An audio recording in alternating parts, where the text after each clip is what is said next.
All right, so I didn't have enough memory on my phone to finish that video. Kind of annoying. Um, so I had to delete some stuff. But what I was saying was, why do we do this to ourselves? Why do we go to the political grocery store and we only give ourselves two options when it comes to almost all of the elections? If you look at, I look at my congressional election, here in Tampa, we're in Congressional District 14, and you've got Kathy Castor, who's a Democrat. She votes all the time for Democrats. Pretty much if there's anything that's in the House, she's a House representative, anything that's in the House that's a Democratic proposal, she votes for it.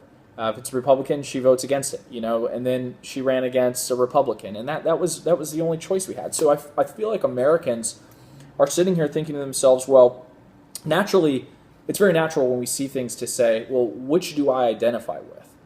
And people go, well, I think a lot of people go, I kind of want my country to be responsible with, my tax dollars. I want us to be financially stable.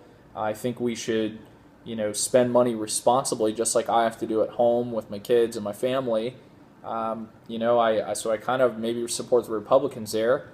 I kind of maybe support the Democrats on some social issues because, I don't mind if gays get married or anything like that. And so I think Americans find themselves in this position where they go, what am I?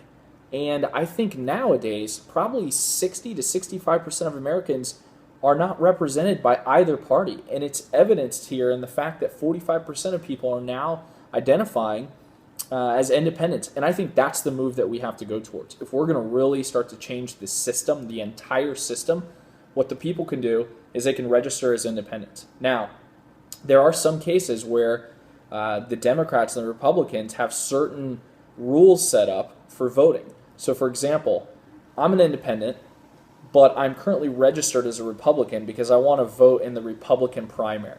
You guys know my guy's Rand Paul, right? So I'm going to register as a Republican up until the primary of Florida. I'm going to vote for Rand, and then I can switch back to independent, and I can vote either way in the general election. When we start getting more people that are registered as independents or no party affiliation, what you're going to see is a shift. You're going to see elections are going to open up. You're going to see more candidates that are going to come in. So just being able to go to the grocery store the next time and have a third choice or a fourth choice or a fifth choice would be a huge deal. And not only does that do great things for ideas, but when you have more competition, at least in economics, more competition lowers prices. So if Chobani and Liberté are the only two yogurt providers out there in the grocery store, and then number 3 jumps in, he's going to be able to help drive the prices down of these two because these two now know they have to compete with the third guy that's in. It's the same thing with ideas. When you introduce a third person into the marketplace of ideas, what you're going to have is the other two are now going to be held accountable to the ideas that they bring to the table. What we have actually happen is when we elect a Democrat or Republican, they make all these promises, and then they get in office and they don't do anything, and we're like, screw this, I don't want to deal with it.